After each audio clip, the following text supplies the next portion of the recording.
didn't want to just, take a comic book story and just do a direct adaptation.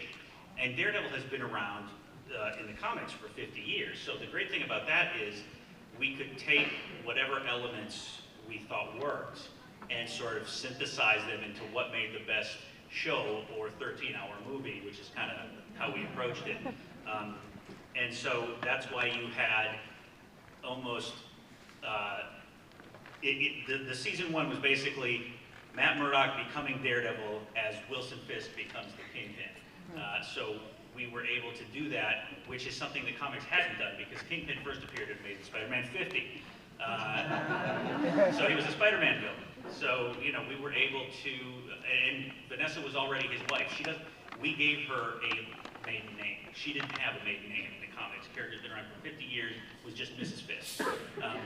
So, we were able to do that, and we just wanted to tell the most compelling story possible, as these guys also said, and, everyone in the room was, except Ruth, who was our token normal person, my wife, my co-writer Ruth, who was our token normal person, she was like, should I read the comics? And everybody was like, no, we need someone who hasn't read the comics to let us know if this stuff is going to make sense to the civilians out there.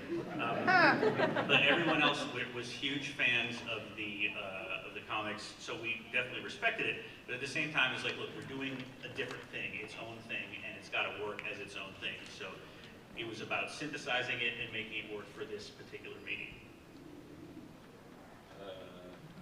I feel like we had it a little easier than you guys, because most people didn't even know who Jessica Jones was. Like, Alias, when we say Alias, they're like, oh, that Jennifer Garner show, we love it. Every time. Marvel's rebooting Alias? How are they doing that? So we just sort of approached, when we assembled the room together, I think there was only like 2 of us, 2 out of 8 that were that was one of them, comic book nerds. And the rest just sort of picked up the comic book as we went along. But we just sort of, as far as crafting that season and what we did in the room, it was just all about character. It wasn't, we didn't go in with like, we're going to deal with trauma and rape. Yay! It wasn't really about that, even though that's the kind of stuff that she was dealing with. So, we knew we had Kilgrave, and we knew we had Jessica Jones, and then just sort of pulled it from there. So I feel like we had it easier, and then you guys, but then you also had that Daredevil movie, which sort of made it easier too. And you guys actually, I think you had it easier and harder because the Bendis comics is actually a lot closer in tone to what the Netflix show was going to be, whereas for us it was always going to be edgier than the comics, most of which, not all, but most of which were done, at a time when they had passed through the Comics Code Authority to get a stamp of approval. Well, that actually brings me to my next question, because really, technically, these 4 shows all exist in the same universe. I mean, they're all derived from the cinematic universe. They've made references to the incident. The incident. The man in green, the guy with the hammer. Absolutely, yeah. So the walking around tree guy. They're up there. Next season. We came first. We are the grandmama.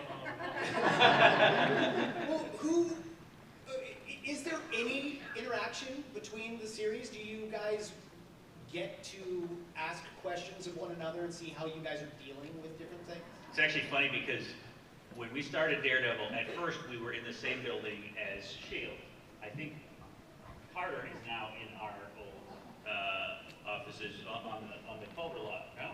Oh, okay. Well, anyway, we're on the Culver lot, right below, 1 floor down from Agents of S.H.I.E.L.D., but we didn't really talk much to each other. I mean, the Marvel executives, I think, were keeping track of things, but we didn't talk much to each other because they were on different networks and different.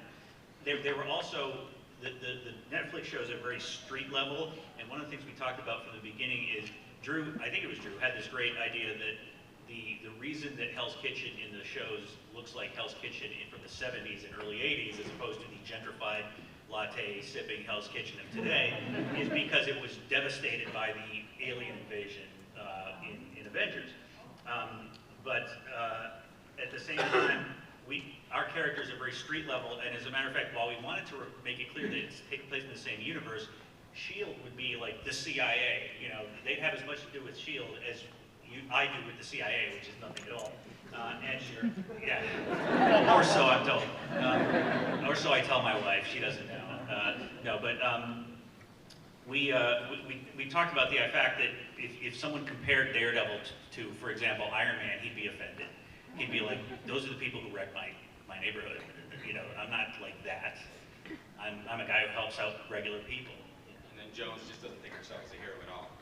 We talked about how this is, we wanted this to be as much Kingpin's origin story as Daredevil's, and that he genuinely believes he's doing what is best for the city, and that, you know, it's only at the end where in the final episode where Steven wrote this great speech where he embraces, okay, I'm the bad guy. You know, it's a little bit like in Scarface. Say hello to the bad guy. But until then, he genuinely believes that this is why, that he's doing the right thing. And I think it's also interesting that the healthiest relationship in the show is with Kingpin and with Wilson Fisk and Vanessa, which I thought was a beautifully, you know, everyone was rooting for them to get together because he decapitates a guy with a car door and then he's really shy and nervous on his date, you know? You want them to get together. You're like, come on, you know, he's so sweet. Yeah. Did you draw that from everyday life? Is that your... Sorry? Did you draw that from your everyday life? I think, yeah. No, actually that was the scene Drew conceived of and told us about before he left, so I'll leave it to Drew to discuss that. But no, Drew has a wonderful wife and family. I'm not gonna lie though, I mean, Karen goes and, you know, sees his mother, and I'm like, you leave her alone. Yeah. She's been through enough.